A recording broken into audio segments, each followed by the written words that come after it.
Rasanya jadi awak tank Jepang Type 95 Hago, tank paling tipis di dunia. Perang Dunia II. Ini adalah foto asli yang diambil pada tahun 1941. Bayangkan ini, kamu sedang duduk di dalam sebuah kotak logam sempit, yang bahkan panci presto nenekmu mungkin lebih tebal dari dindingnya. Di luar, mesin perang terbesar dalam sejarah sedang meraung. Tank-tank Sherman Amerika bergerak seperti raksasa baja. Sementara kamu duduk di dalam Hago, mesin kecil seberat 7 ton dengan armor setipis 5-12 mm. Itu bahkan tidak cukup untuk menghentikan peluru antimaterial, apalagi meriam 75 mm. Dan kamu tahu satu hal pasti, jika ketahuan, kamu bukan bertempur, kamu hanya menunggu kapan terbakar. Inilah rasanya menjadi awak tank Jepang Type 95 Hago. Tank yang lahir bukan untuk menang perang, tapi untuk mengabarkan nasib buruk. Begitu kamu masuk ke dalam Hago, hal pertama yang kamu rasakan adalah bau. Bukan bau bensin, bukan bau oli, tapi kombinasi keduanya, dicampur dengan panas mesin di kananmu, napas 3 orang kru, dan logam yang memuai. Di dalam Hago, kamu tidak punya kenyamanan apapun. Tidak ada radio, tidak ada pendingin, tidak ada kompartemen terpisah, tidak ada ventilasi nyaman, tidak ada alat pemadam kebakaran yang memadai. Kamu duduk bahu-membahu dengan 2 orang lain.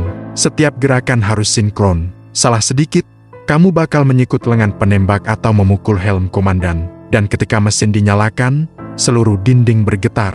Seakan tank ini bukan mekanisme perang, tapi kaleng biskuit kosong yang dipaksa bernyawa. Sebagai awak Hago, kamu tahu betul meriam utama tanmu Type 94 37 mm bisa menakuti infanteri, senapan mesin, kendaraan ringan. Tapi ketika kamu menembakinya ke armor Sherman, pelurunya tidak menembus. Yang terjadi hanya bunyi ting, seperti batu kecil dilempar ke lemari es. Para awak Sherman bahkan sering tidak sadar sedang ditembak. Sementara itu, balasan mereka, satu tembakan 75 mm itu cukup untuk mengubah Hago menjadi bola api. Itulah mengapa para awak menyebut tank ini bukan kendaraan tempur, tapi peti mati beroda. Karena tipisnya armor, kamu harus bertempur dengan cara yang tidak masuk akal. Menghindari tank musuh, menyelinap di hutan rapat, menyerang dari sisi belakang, bersembunyi selama mungkin, bergantung pada kelalaian musuh. Kadang-kadang, strategi paling mematikan awak Hago adalah tak pernah menampakkan diri. Kamu duduk di balik semak, melihat Sherman berjalan, meriamnya besar, suaranya dalam, dan kamu berpikir, kalau aku ketahuan, selesai. Jantungmu berdetak keras. Kamu tidak sedang bertempur, kamu sedang menghindari perang di dalam perang. Saat ditembak, tidak ada waktu untuk berpikir. Jika sebuah peluru epi musuh menghantam armor Hago, kamu tidak akan mendengarnya sebagai dentuman besar.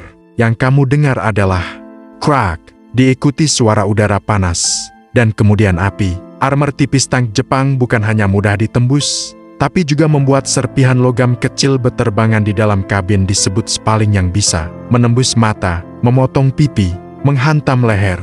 Bahkan tanpa terkena peluru langsung, kamu bisa mati hanya karena logam kecil yang terhempas oleh benturan.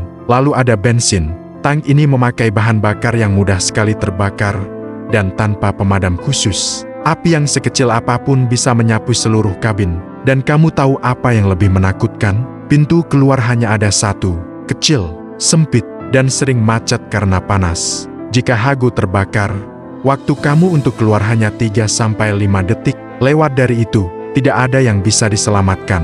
Tetap bertempur, meski tak punya harapan.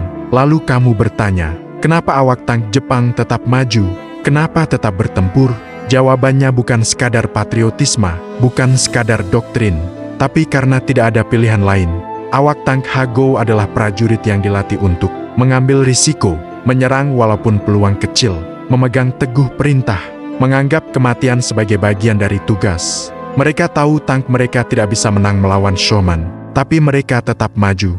Karena jika tidak, pertempuran hilang, posisi jatuh, unit lain terbantai. Dalam banyak kasus, awak Hago tahu mereka sedang mengemudikan mesin yang tidak lagi relevan, tapi tetap menjalankan misi sampai akhir. Dan itulah tragedinya. Di akhir hari, saat mesin Hago berhenti bergetar, kamu turun dari tank tipis itu dengan tubuh penuh keringat, napas panas, dan telinga berdenging. Dan kamu sadar satu hal, Tank ini tidak diciptakan untuk menandingi musuh di Perang Dunia II. Tank ini adalah peninggalan dari perang sebelumnya, dipaksa bertempur melawan dunia yang sudah berubah. Jadi ketika kamu melihat Hago dalam foto perang kecil, mungil, dan seperti mainan, ingatlah, di dalamnya ada 3 manusia yang bertempur bukan dengan baja, tetapi dengan keberanian yang jauh lebih tebal daripada tank mereka sendiri. Apa yang dibayangkan awak sebelum bertempur? Ya, rindu rumah, ketakutan yang tidak bisa diucapkan, surat keluarga, pikiran tentang kemungkinan tidak kembali. Dan kalau Anda suka konten seperti ini, silahkan like, share, dan subscribe.